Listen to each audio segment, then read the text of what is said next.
क्या हुआ, तो इसको लगाओ, ये 25 पे क्यों है इसका टेम्परेचर, इसको एडजस्ट करो। तो मैं थोड़ी सी गर्मी क्यों हो रही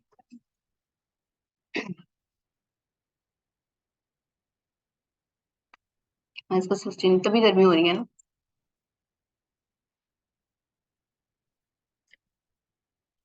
अच्छा, आज की क्लास में हम लोग क्या पढ़ेंगे, पेशेंट डेमोग्राफिक डेटा। डेमोग्राफिक क्या होता है?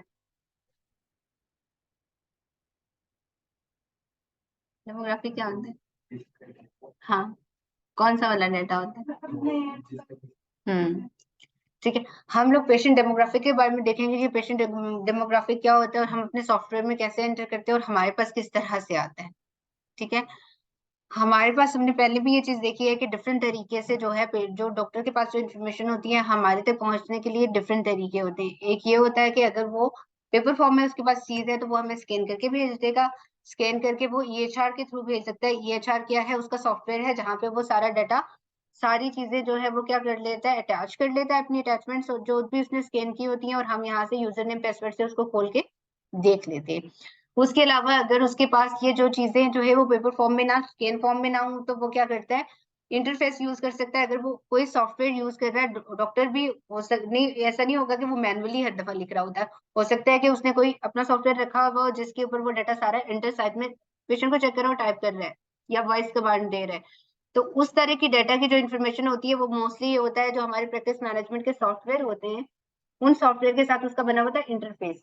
वो जो भी डाटा वहां पे एंटर करेगा, इंटरफेस के थ्रू हमारे सॉफ्टवेयर के अंदर आ जाएगा। इसके अलावा वो मेल के थ्रू भी हमें दे सकता है इन्फॉर्मेशन जो भी उसके पास है पेशेंट के बारे में। उसके, उसका सुपर बिल हो गया, उसका डेमोग्राफिक। और वो फैक्स भी कर सकता है, वो वन ड्राइव, गूगल ड्राइव्स को भी यूज कर सकता है। इसके अलावा ई ब्रिज होता है, उसके थ्रू भी वो भेज सकता है। ई ब्रिज भी बेसिकली यूजर नेम पासवर्ड के साथ यूज होता है। बेसिकली ये जो आपके जो इलेक्ट्रॉनिक वे ही है डेटा ट्रांसफर करने का, लेकिन वो सिक्योर है क्योंकि वो मेडिकल बिलिंग के लिए ही बनाया गया है। तो वो यूजर नेम पासवर्ड के बगैर कोई बंदा उसको एक्सेस नहीं कर पाता। नॉर्मली अगर हम गूगल ड्राइव या वन ड्राइव या ईमेल्स को देखें तो ये ऐसी चीजें होती हैं कि जिनको कोई भी बंदा हैक कर सकता है या अप्रोच कर सकता है।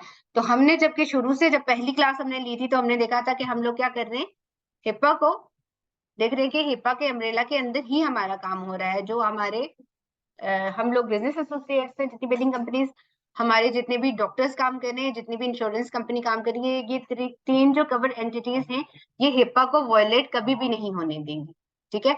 तो इसीलिए हमने जहां पे हमने पढ़ा था ना, प्रिवेसी रूल पढ़ा था और हमने सिक्योरिटी रूल पढ़ा था, हमने कहा था कि मेक श्योर हमने करना है कि हमारी इन्फॉर्मेशन किसी तरह से डिस्क्लोज नहीं होनी चाहिए। ठीक है। तो इसलिए क्या कर रहे हैं, डॉक्टर सबसे ज्यादा सिक्योर मीडियम यूज कर रहे हैं इन्फॉर्मेशन को पहुंचाने में। हम ये इन्फॉर्मेशन जो होती है या पीएचआई है जो हमारी प्रोटेक्टेड हेल्थ इन्फॉर्मेशन है, उसकी इतनी सिक्योरिटी की बात क्यों करते हैं? इसको अगर इसका जो ब्रीच हो जाता है या डिस्क्लोजर हो जाता है तो उसका क्या नुकसान हो सकता है,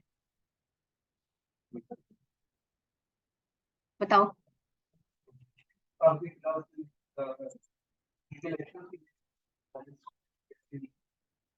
पेशेंट तो बाद में हम पे लीगल एक्शन लेगा, लेकिन अगर पेशेंट की इन्फॉर्मेशन लीक हो गई तो क्या होगा?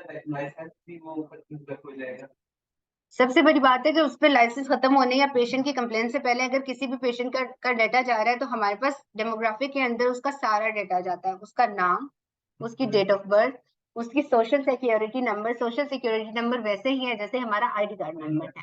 ठीक है। हमारा फोन नंबर, हमारे घर का एड्रेस, हमारा इंश्योरेंस का पूरा प्लेन, हम लोगों को उसका नंबर, ये सारी इंफॉर्मेशन है। अब ये सारी इंफॉर्मेशन अगर डिस्क्लोज हो जाती है या इसका ब्रीच हो जाता है तो इसको किसी तरह से भी कोई भी इसको मिसयूज कर सकता है। जैसे हमारा अगर आईडी कार्ड नंबर पता हो किसी बंदे को, हमारा समटाइम्स ये होता है कि पेशेंट की इन्फॉर्मेशन के अंदर उसने पे अगर कोई किया तो अपने क्रेडिट कार्ड की इन्फॉर्मेशन उसने दी हुई होती है।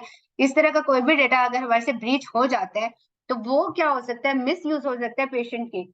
और फिर हम लोगों ने अपना, जब हमने हिप्पा पढ़ा था तो हमने देखा था कि अव्वल तो हमने इसको मेक श्योर करना है कि डिस्क्लोजर हो ही ना, लेकिन डिस्क्लोजर होने की सूरत में हमने पेशेंट को भी बताना है, हमने डॉक्टर को भी बताना है, और हमने इवन अगर नंबर ऑफ पेशेंट ज्यादा है तो हमें मीडिया को भी इन्वॉल्व करना पड़ेगा। ठीक है। मीडिया को भी इन्वॉल्व करके हम इन्फॉर्म करते हैं कि ये जो इन्फॉर्मेशन लीक आउट हो गई है, तो मेक श्योर करें कि ये जो लोग जो जो इस इन्फॉर्मेशन को अफेक्ट हो रहे हैं जो लोग, मेक श्योर करें कि उनकी इन्फॉर्मेशन चूंकि लीक आउट हो चुकी है तो कोई भी बंदा ऐसा जो अनऑथराइज्ड उन्हें कॉन्टेक्ट ना करे या मिसयूज ना कर पाए, तो उन्हें इन्फॉर्म करने के लिए, अलर्ट करने के लिए हमने फॉरन करना पड़ता है। तो ये वाली जो इन्फॉर्मेशन होती है इसीलिए इसे सिक्योर रखते हैं। अब पेशेंट की डेमोग्राफिक हमारे पास कैसे आएगी? हमारे पास हमने डिफरेंट मीडियम देखे कि उन मीडियम के थ्रू हमारे पास आती है। मोस्टली ये होता है कि डॉक्टर ने प्रोवाइडर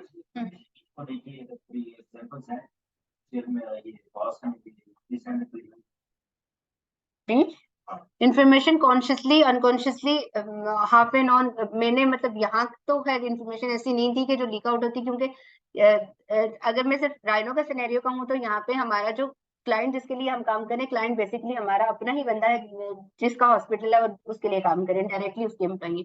लेकिन जो बिलिंग कंपनीज काम करती हैं उसमें इंफॉर्मेशन मिसयूज होने का केस तरह के है, और बिलिंग कंपनी को इवन ऐसा है कि मतलब 50,000 जो है डॉलर्स जो है वो सू में गए हुए हैं, जो मुझे पता है। लाइक हाँ, पाकिस्तान हमारी अपनी में अपनी एमटीबीसी हो गया।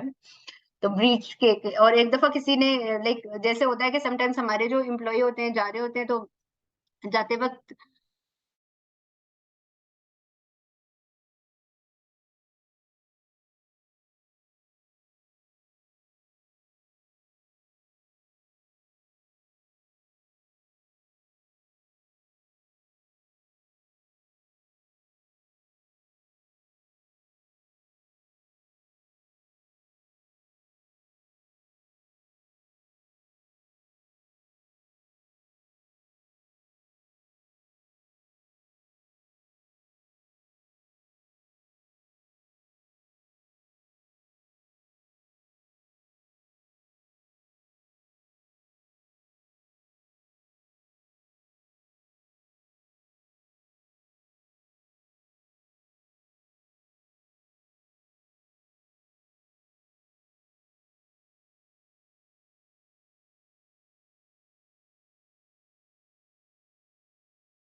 ने देखा कि पेशेंट की डेमोग्राफिक को हमने देखा कि पेशेंट के डेमोग्राफिक में क्या चीजें आ रही हैं।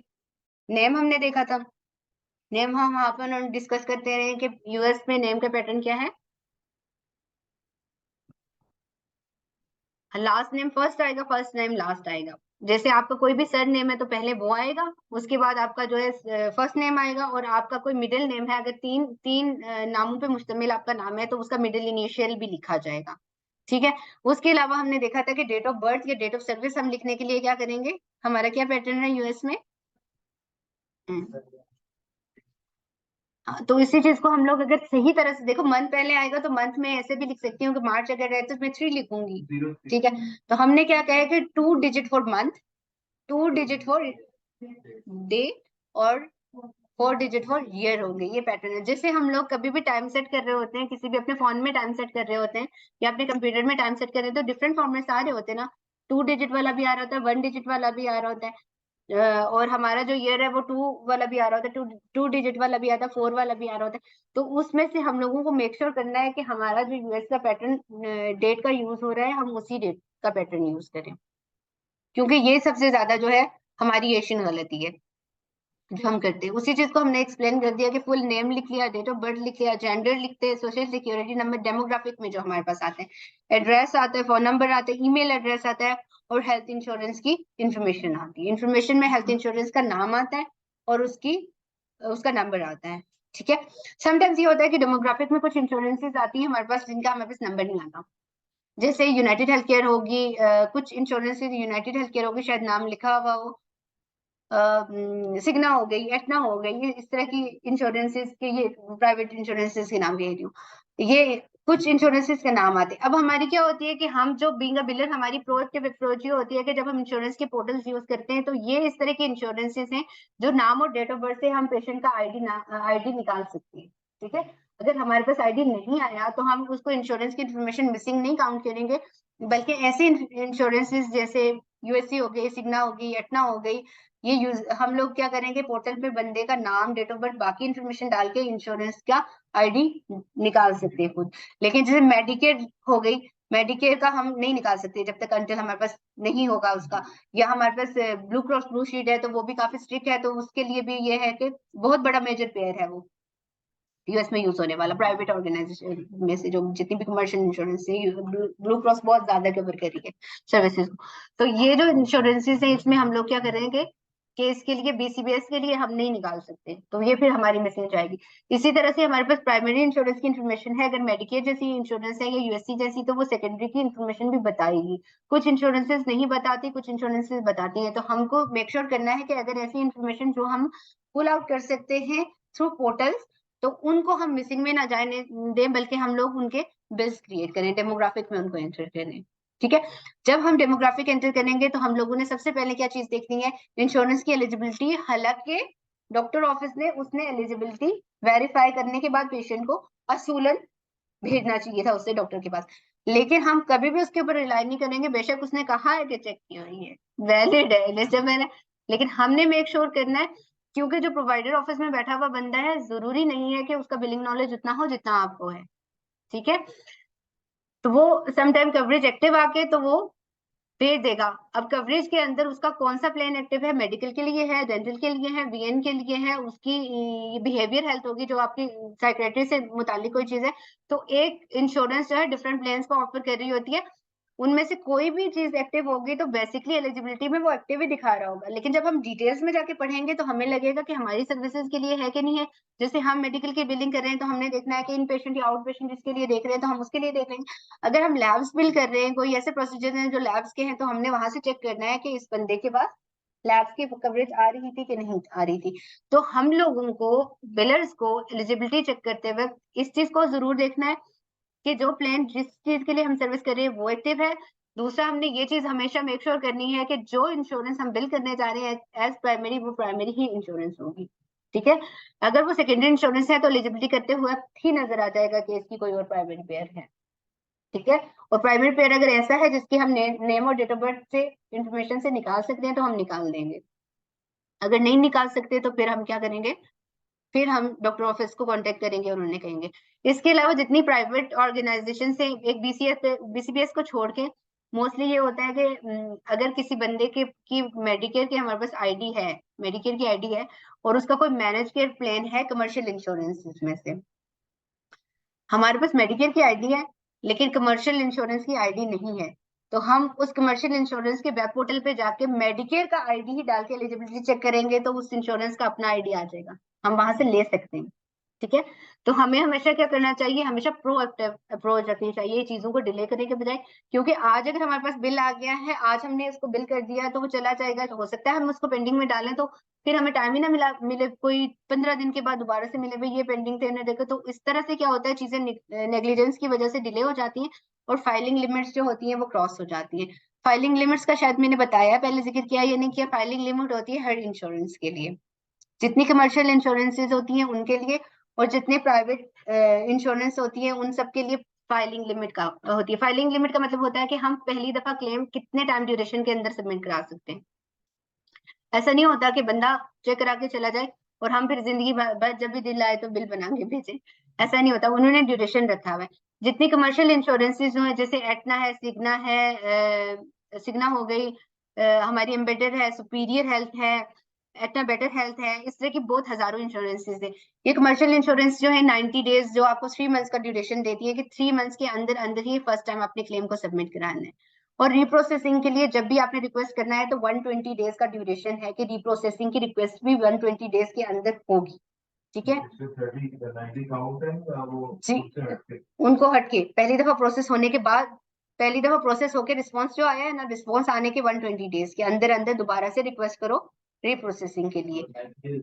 ठीक है, वो 90 डेज पहली दफा फाइलिंग की थी, लेकिन पहली दफा फाइलिंग के अंदर हमने 15 दिन के बाद सबमिट करा के रिप्रोसेसिंग हो गई ना, तो रिप्रोसेसिंग का जब हमने इंश्योरेंस से आपको रिस्पांस दे दिया तो रिस्पांस से 120 डेज होंगे, फिर वो 90 पूरे नहीं मिलाएंगे, 90 और 120 नहीं करेंगे। ठीक है, हाँ 5 डेज में दे देती है।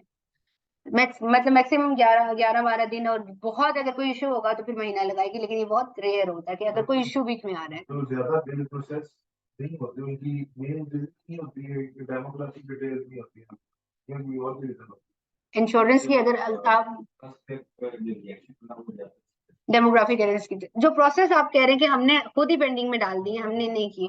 हमारे पास डॉक्टर ऑफिस की तरफ से आने वाली इन्फॉर्मेशन जो है इनकम्प्लीट है। इनकम्प्लीट कैसे होगी कि हो सकता है कि हमें इंश्योरेंस की इन्फॉर्मेशन सही ना मिली हो, या हमारे पास हम जिस इंश्योरेंस की इन्फॉर्मेशन मिली हो वो उसकी प्राइमरी पेयर ना हो सकता है कि उसकी मेडिकल रिपोर्ट्स जो है वो सही से कंप्लीट नहीं है, तो हम बिल ही नहीं बना सकते। जाहिर है हमें एग्जैक्टली नहीं चीज पता चलती तो हम अज्यूम नहीं कर सकते।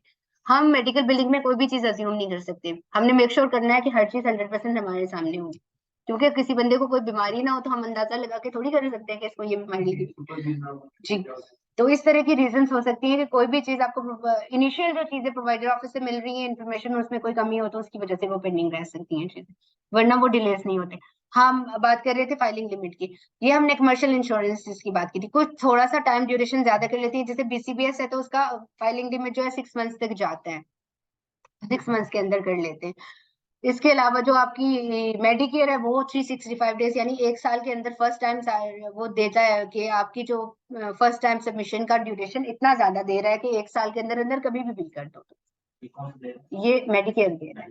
मेडिकेयर जो है यूएस में सबसे ज्यादा जो 65+ के लोग हैं वो उनके पास मेडिकेयर बड़ा एक बहुत मेजर पेयर है। गवर्नमेंट के पेयर में मेडिकेयर सबसे ज्यादा लोगों के पास है, और कमर्शियल पेयर्स में मैंने जो सबसे ज्यादा देखा वो बीसीबीएस होता है। बीसीबीएस थोड़ा सा महंगा प्लान है, लेकिन वो बहुत अच्छी ज्यादा सर्विसेज कवर करता है, तो ज्यादा मेजर पेयर्स मैंने देखा है कि मेजर पेयर्स में बीसीपीएस होता है। यूनाइटेड हेल्थ केयर थोड़ा सेमी गवर्नमेंट है, कुछ गवर्नमेंट की चीजों के ऊपर चल रहा होता है, लेकिन वो भी काफी चीजों को कवर कर रहा है। ठीक है, तो ये इनकी फाइलिंग लिमिट्स है। तो हमने मेक श्योर करना होता है कि हमारा बिल जो है डिले ना हो, ठीक है, ताकि उसकी प्रोसेसिंग टाइम पे हो जाए। इंश्योरेंस की ये, अब इसको अगर और से देखो, इसको मैं थोड़ा सा बड़ा भी करूँ तो ये बहुत ही गंदा लिखा हुआ है, तो इसलिए इतना और से देखना पड़ेगा। ये एक डेमोग्राफिक है जो हमें रिसीव होता है। नॉर्मली हमें इस तरह की शक्ल के डेमोग्राफिक रिसीव होते हैं। एक फॉर्म है, इसके अंदर डॉक्टर ने खुद ही अपने हाथों से, डॉक्टर ने नहीं, पेशेंट ने अपने हाथों से इसे फिल किया हुआ है। अगर आप फॉर्म पे थोड़ा सा जूम करके देखोगे तो नजर आएगा। मैरिन इसका नाम है, और पता नहीं क्या है उसका सेकंड नेम क्या है। ये अब इसमें एक और चीज हम लोगों ने देखनी होगी कि जिस तरह से इस तरह से ये हमारे पास आ रहा है सुपर बिल, ये हमारे पास डेमोग्राफिक आया है। ठीक है, डेमोग्राफिक में हमारे पास ये डेमोग्राफिक आया, इसके साथ में उसने स्कैन भी किया हुआ है। नीचे अगर देखें तो ड्राइविंग लाइसेंस भी स्कैन किया हुआ है। तो हम क्या करते हैं कि जब अगर हमें पेशेंट की राइटिंग नहीं पढ़ने हो रही, क्योंकि पेशेंट एक तो हम देख रहे हैं कि मोस्टली हमारे पास लोग हैं बीमार आ रहा है, ठीक है, फिल कर रहा है, वो खुद ही फिल करता है, वो खुद ही फिल करता है। अगर वो इस कंडीशन में नहीं है तो प्रोवाइडर ऑफिस से कोई उसको हेल्प करे। अगर उसके पास इतने सारे हंड्रेड्स में पेशेंट है तो वो सबके तो नहीं फॉर्म फिल करेगा, ये फॉर्म उनको दे देता है एक फॉर्मेट के से फॉर्म बनाए हुए, और सिंपल उसने क्या किया है, वो फॉर्म दे दिए सारे पेशेंट्स को, उनने फिल कर लेने अपने। ठीक है, एक एक फॉर्मेट बना हुआ है। अब ये होगा कि सारे पेशेंट्स की जो होती है राइटिंग्स डिफरेंट होती हैं, तो वो भी आपको पढ़ने में थोड़ा सा डिफिकल्टी होती है। तो ड्राइविंग लाइसेंस वो क्या क्या करते हैं कि मैक्सिमम कोशिश करते हैं कि ड्राइविंग लाइसेंस वो स्कैन करके दे दे। हम लोग यहाँ पे सोच रहे होते हैं कि ड्राइविंग लाइसेंस क्यों दे रहा है हमें, तो हमारे तो सेंस नहीं बनना भाई, इंश्योरेंस कार्ड तो दे रहा है तो हमें समझ आता है कि हमारे से ताल्लुक है, लेकिन वो ड्राइविंग लाइसेंस क्यों स्कैन करा है? वो इसीलिए कि आपको नेम, डेट ऑफ बर्थ और आपका जो एड्रेस वगैरह है तो वो आपको समझ आ जाए। ठीक है, तो हमने क्या करना, बिल्कुल होती है, डेट ऑफ बर्थ नहीं होती उसके ऊपर, एड्रेस आपका भी नहीं होता, आपका एड्रेस नहीं होता ना, नाम होता है सिर्फ आपका, और इंश्योरेंस पॉलिसी नंबर उस तरह के। अभी इंश्योरेंस कार्ड भी दिखाती हूँ मैं। ठीक है, तो वो ड्राइविंग लाइसेंस अगर आपके पास है तो आप मेक श्योर कर लो कि वहां से स्पेलिंग देख लो। ठीक है, क्योंकि समटाइम्स राइटिंग ऐसी होती है कि रीडेबल नहीं होती, हर तरह से कोशिश करके भी हम देखते हैं रीडेबल है, कभी कभी ब्लर ब्लर भी होती है, में ब्लर भी होते हैं चीजें। बाज दफा हमें नाम नहीं समझ आ रहे होते क्योंकि हम बहुत अनफेमिलियर भी होते हैं, कुछ नामों से तो नहीं समझ आ रहे होते, वो दफा हम गूगल में डाल के भी चेक करते हैं। बाज दफा जेंडर नहीं लिखा होता हमारे पास, अगर ड्राइविंग लाइसेंस भी नहीं है तो इंश्योरेंस कार्ड पे जेंडर नहीं लिखा हुआ तो हमें पेशेंट का जेंडर भी नहीं पता चलेगा। ठीक है, और जेंडर हमने डालना ही डालना है। लेकिन हमारे पास यहाँ पे ऑप्शन मेरे यहाँ से अननाउन का भी है, या किसी सॉफ्टवेयर में अननाउन का होता है जेंडर, अगर नहीं पता तो अननाउन डाल दो। लेकिन वैसे जेंडर के लिए जो जो हमारी हम लिटरेचर में जो हमने हमेशा पढ़ी होगी, तो लिटरेचर में हम क्या पढ़ते हैं, अगर हमारा कोई जेंडर अननोन है तो हमें उसका कौन सा जेंडर लगाते हैं, अगर हमें किसी बंदे के जेंडर का नहीं पता, हमें पता नहीं है किसी का जेंडर, नॉर्मल हम लगाते हुए हमारे पास चॉइस है कि हमारे पास अननोन है, मेल फीमेल में से करना है, तो हमारी क्या अप्रोच होती है, कभी पढ़ा होगा कभी स्कूल में या इस तरह से कि अगर हमारे पास अननोन जेंडर है, जेंडर नहीं होगा तो हम कौन सा नहीं लगाते, मेल मेल लगाते हैं। अगर हमें जेंडर नहीं पता होता तो हम हमेशा मेल जेंडर लगाते हैं। ये वैसे लिटरेचर में भी अक्सर ये वाली चीज यूज होती है। अच्छा, ये क्या है, हमारे सॉफ्टवेयर का एक स्क्रीनशॉट है। ये हमारा सॉफ्टवेयर है जिसके अंदर हमने वो जो डेमोग्राफिक हमने पीछे देखा था, उस डेमोग्राफिक को एंटर कैसे करेंगे, ये हमारा सॉफ्टवेयर का टैब है।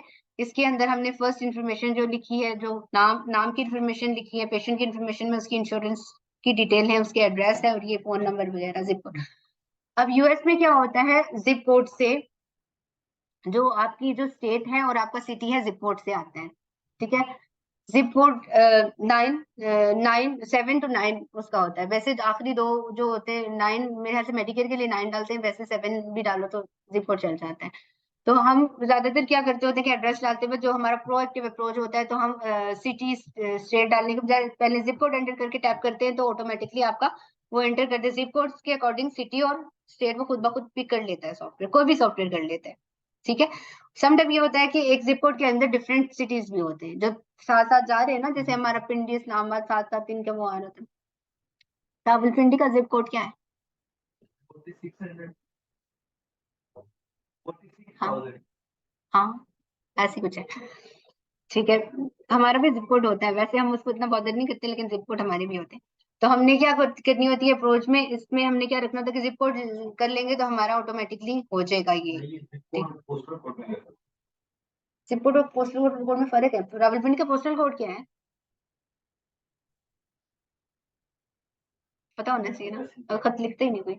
ये मुझे तो 46,000 जो है मेरे यहाँ से जिप कोड हमारा आता है, और पोस्टल कुछ और आता है। हाँ देखें, डिजिटल होता है। नहीं, एरिया वाइज होता है। जिप कोड उसमें फर्क होता है दोनों में फर्क होता है वैसे।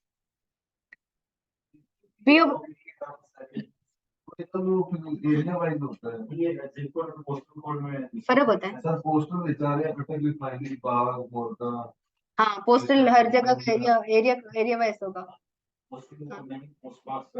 पीओ बॉक्स जो होता है ना, जैसे कि ये सेटेलाइट टाउन का अलग से होएगा, अगर यहाँ से चले जाएंगे सादकाबाद का अलग से हो जाएगा, मोरगा। हाँ, नियर पोस्ट। हाँ, और जिप कोड डिफरेंट पूरा उसका अलग है, वो पूरा डिफरेंट है। ठीक है, अब ये हमारे पास एक मेडिकेयर का वो आया है, इंश्योरेंस कार्ड, ये मेडिकेयर का है। अब अब मुझे कौन बताएगा पेशेंट का नाम क्या है इसका? अब आपके सामने नाम है, हम लोगों को डेमोग्राफिक में ये नाम एंटर करना है, हम कैसे एंटर करेंगे इसे? हाँ ठीक है, हम लिखने में इसको स्मिथ जॉन लिखेंगे, लेकिन पढ़ने में जॉन स्मिथ ही पढ़ेंगे। ये आपका मिडिल इनिशियल है, ये लिखेंगे मिडिल इनिशियल। हाँ जी, मिडिल इनिशियल है। असल में जो ये स्मिथ जॉन जो है, इसका असल नाम जो होगा वो एल से शुरू होने वाला नाम है। नाम उसका एल से ही शुरू हो रहा है, जो भी नाम है उसका, न स्मिथ उसका नाम है न जॉन उसका नाम है। लेकिन ये क्या कह रहे हैं, अब यहाँ पे हमारे से सबसे ज्यादा प्रॉब्लम्स जो हमें एंट्री लेवल्स पे हो रहे होते हैं, वो ये होते हैं कि मिडिल इनिशियल से अगर नाम स्टार्ट हो रहा है, और अगर कोई आपके सिबलिंग्स हैं और ट्विन सिबलिंग्स हैं और उनका एक ही से शुरू हो रहा है, तो फिर हम लोगों को बहुत कंफ्यूजन हो जाती है उसके साथ। इस चीज को देखने में एक की जगह दूसरे का बिल हमने मेक श्योर करना होता है कि ना ही बनाए हम। अगर आपके सिबलिंग्स हैं और ट्विन्स हैं तो क्या पता चलेगा, नाम नहीं लिखा होता कि ये सबसे ज्यादा गलत बिल हम ऐसे इस तरह से इसकी सूरत हाल में बनाते हैं।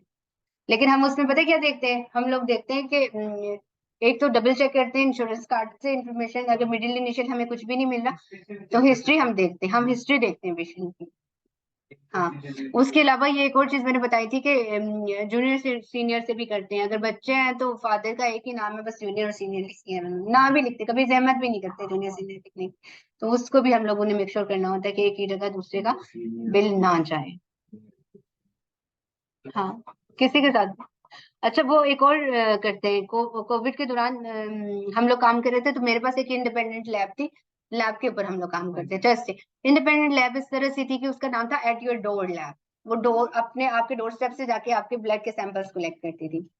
अब वो क्या करती थी कि एक बंदे के 5 बच्चों का उसने कोविड का टेस्ट किया है, 5 बंदे का एक ही बंदे का नाम लिख के भेज देगी, लेकिन उसके जितने बच्चे हैं ना, उनका वो अब्बे का नाम ही लिखेगी और बस बच्चों का सिर्फ डेट ऑफ बर्थ चेंज होती थी, तो वहां से हम लोगों को सबके डेट ऑफ बर्थ और बिल्स अलग से बना रहे होते हैं, नाम एक ही जा रहा होता था। तो इस तरह का सिनेरियोज भी होते हैं जब आपकी पेंडेमिक या इस तरह की सिचुएशन है, तो उस सिचुएशन में भी फिर आपको थोड़ा सा प्रोएक्टिव होकर चीजों को देखना होता है, क्योंकि आप उस सूरत हाल को देखो कि वो क्या सूरत हाल चल रही है अभी, और उस सूरत हाल में क्या हो रहा होगा उन चीज। हम्म।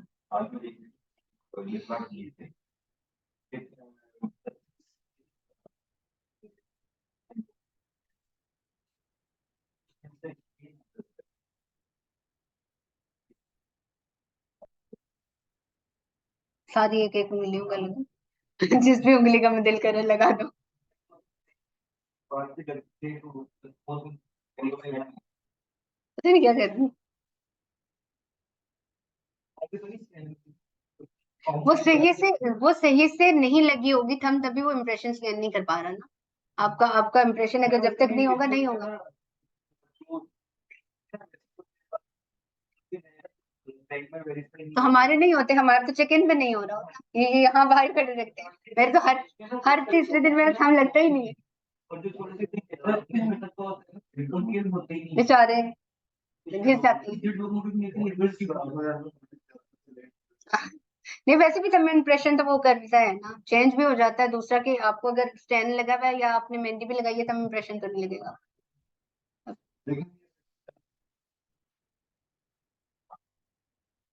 स्कैन के तो सारे स्कैन तो हम वैसे भी नहीं होने देते जहां पे हम लोगों को चाहिए होते ना स्कैन। अगर कोई बंदे को ऐसे कुछ वो बेचारा मर्डर वर्डर के केस तो नहीं पता चलती लाश है, वहां पे हम लोग गुम करा देते, हम करने ही नहीं देते, हम कंप्यूटेशन लगने ही नहीं देते, हम लाश दफनाते हैं पहले कि कहीं नाजा से वेरीफाई ना हो जाए। इस तरह के सिनेरियोस में मैंने बहुत देखे, मेरी नजर से गुजरे कि जहाँ से खतरा हो ना स्कैन होने का, वहां पे हम होने नहीं दे रहे होते।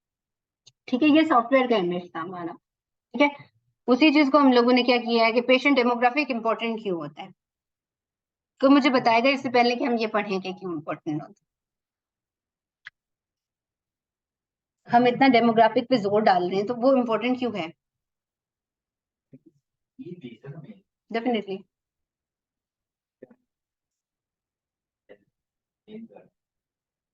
अगर पेशेंट का डेमोग्राफिक हमारे पास सही नहीं है तो हम बिल बना के सेंड नहीं कर सकते, इंश्योरेंस आपको वेरीफाई करेगी, इंश्योरेंस के जितने आइडेंटिफायर्स होते हैं जिनकी वजह से वो पेशेंट को आइडेंटिफाई कर रही है, आपने अगर डेमोग्राफिक के अंदर एंट्री लेवल पे कोई भी एरर किया हुआ है तो वो उसको आइडेंटिफाई नहीं करेगी पेशेंट। इवन आपने स्पेलिंग भी गलत लिखे हुए, एक ही जगह ई एक ही जगह आई ऐसा कर लिया है तो वो आइडेंटिफाई नहीं करती पेशेंट। वो कहेगी, वो पहचान पहले तो वो रिजेक्ट ही हो जाएगा, अव्वल तो वो रिजेक्ट ही हो जाएगा, वो आएगा मेरे से वापस क्लियरिंग हाउस से। लेकिन अगर कभी किसी तरह से क्लियरिंग हाउस ने किसी तरह से निकाल दिया कोई और आइडेंटिफायर्स लगा के, बेसिक आइडेंटिफायर्स लगाए तो कहीं ना कहीं उसने को अंदाजा हुआ है कि ये पेशेंट वाकई कोई है।